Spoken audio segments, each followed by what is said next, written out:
जिसका नाम लेने से कभी कभी आप झिझकते हैं और कभी कभी उनका नाम धड़ाधड़ इस्तेमाल किया जाता है अपने आप को बचाने के लिए।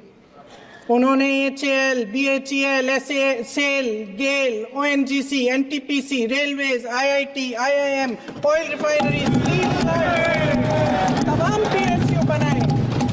PSU बनाए। अध्यक्ष महोदय, उनका नाम पुस्तकों से मिटाया जा सकता है, उनका नाम भाषणों से मिटाया जा सकता है, लेकिन जो उनकी भूमिका रही इस देश की आज़ादी के लिए और इस देश के निर्माण के लिए, वो इस देश में से कभी मिटाया नहीं जा सकता। 75 सालों में जनता का भरोसा रहा कि नीतियां बनेंगी तो जनता की भलाई के लिए बनेंगी। जल जंगल जमीन का अधिकार मिला आदिवासी भाई बहनों को।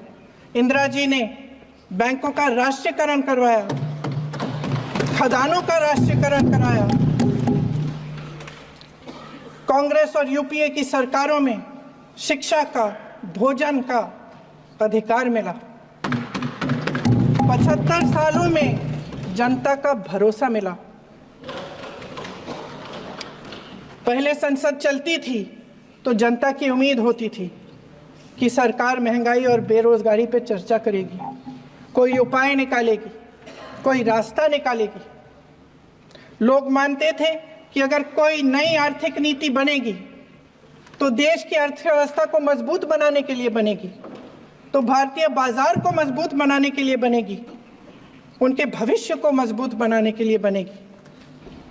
किसान और आदिवासी भाई बहन भरोसा करते थे कि यदि जमीन के कानून में संशोधन होगा तो उन्हीं की भलाई के लिए होगा। आप नारी शक्ति की बात करते हैं।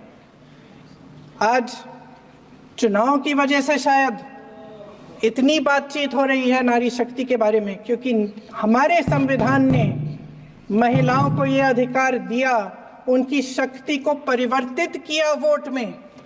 और आज आपको पहचानना पड़ रहा है कि महिलाओं के बिना, कि नारी शक्ति के बिना ये सरकारें नहीं बन सकती हैं। इसीलिए आज आप नारी शक्ति की बातें दोहरा रहे हैं। जो आप नारी शक्ति का अधिनियम लाए हैं उसको लागू क्यों नहीं करते? वो 10 साल बाद लागू क्यों होगा? क्या आज की नारी 10 साल इंतजार करेगी उसके लागू करने के लिए? क्या बात है, क्या बात है।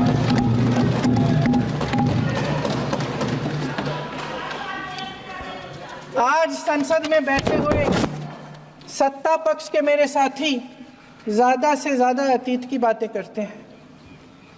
1921 में क्या हुआ, कब हुआ, नेहरू जी ने क्या किया। अरे वर्तमान की बात करिए, देश को बताइए आप क्या कर रहे हैं, आपकी जिम्मेदारी क्या है।